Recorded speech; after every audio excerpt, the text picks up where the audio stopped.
What's good, YouTube? Welcome back to the channel. It's your boy Trey, and I'm back with some more game for y'all today. Last week, I went to see Avatar, The Way of the Water. Here's what I learned. You can't run from your problems.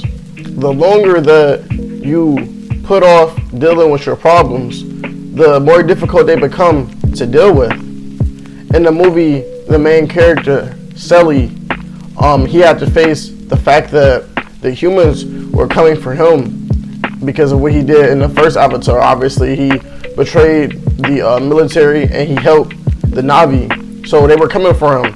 And instead of facing the problem head on or just dealing with it, he tried to put it off and run from it. And then the problem ended up affecting more than just him.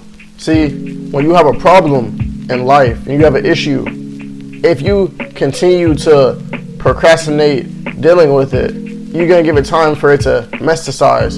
It's going to spread into different facets of your life. And then you're going to have to deal with that all at once one day. It's okay to change, to evolve, to break away from the norm, to follow your own path. This spoke to me in numerous parts of the film. First, when they left the jungle or the forest and they went out to the sea to be with the sea Na'vi, they had to evolve. They had to learn to swim underwater, to hold their breath longer. They had to change. In life, you're gonna change. It's gonna happen. It's inevitable. The only thing that you can control is that you're changing for the better, and that you're keeping your core values and your morals. And some things that you're destined for and things that you strive for are going to require you to stray off of the path that you might have been following from your parents or your family or your culture and take your own path. And this really spoke to me because I've been making a huge life-altering decision for a while now. And if I go along the path of what I believe I should do, it's going to take me off the path of what my family has been brought up to do, what my community has been doing. Embrace where you come from and who you are. When Sully and his family first met up with the sea Na'vi and they were finally accepted basically into the tribe and allowed to live amongst them, they had to stand up for themselves and embrace who they are, because obviously they are what they called in the movie tree Na'vi, Na'vi from like the forest and the jungle and everything.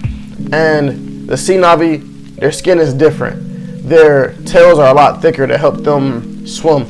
They can hold their breath a lot longer underwater because they adapt. And Sully's family, they're a hybrid breed because their mother is a true Na'vi and their father is an avatar. So they had 4 fingers instead of 3 like the regular Na'vi do. So the kids were like making fun of them because of that, but they embraced their differences. They embraced that they're different, and they really value that. We all have our differences. We all have things that make us unique.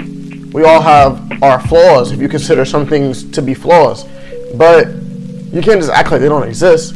You got to embrace it, because whatever your beliefs, know that you were created with intent. You were created intentionally, purposefully, and you have a purpose. So everything that you have about you is there for a reason. Stand up for what you believe in. In the movie, the middle child, Sully's youngest son, Natayam, he had to stand up for his friend, which was like their version of like a whale, I believe, who was outcasted from like the rest of the whales because of something that he did. And it was a moment in the movie where he needed to go save him because he didn't have any help. He needed to go save the whale because the whale was his friend.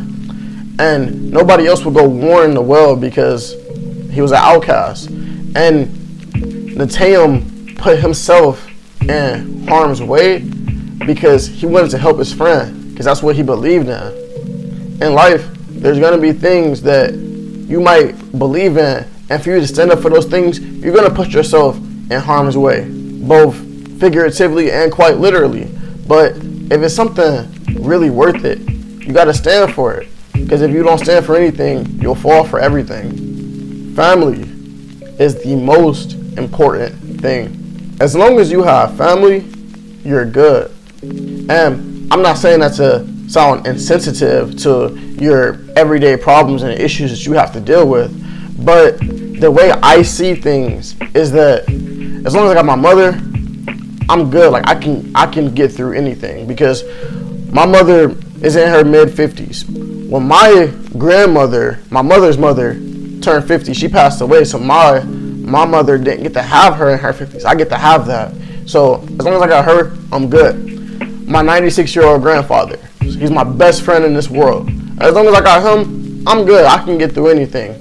My little sister, as long as I got her to have my back, I have her back, we support each other, and she's looking up to me as an example, I'm good. I know I can get to anything. I can get through anything because I got her watching me. So I have to show her a good example. And in the movie, they had to leave their home and go to a completely different place. And they had to adapt. At first, they didn't have any friends. You know, they were getting picked on because they were different. They had to face a completely different set of issues because they had to adapt to where they were at now. But as Sully said, basically, as long as we got each other, we're good. So they stuck together, they defended each other, they fought for each other, and they end up making a new place into their home. Because as Sully said in the movie, home isn't a place, home is your family. Alright, that's it for the video. Hope you enjoyed it. Please like, comment, and subscribe. And until next time, remember, always get 1% better every single day. Peace.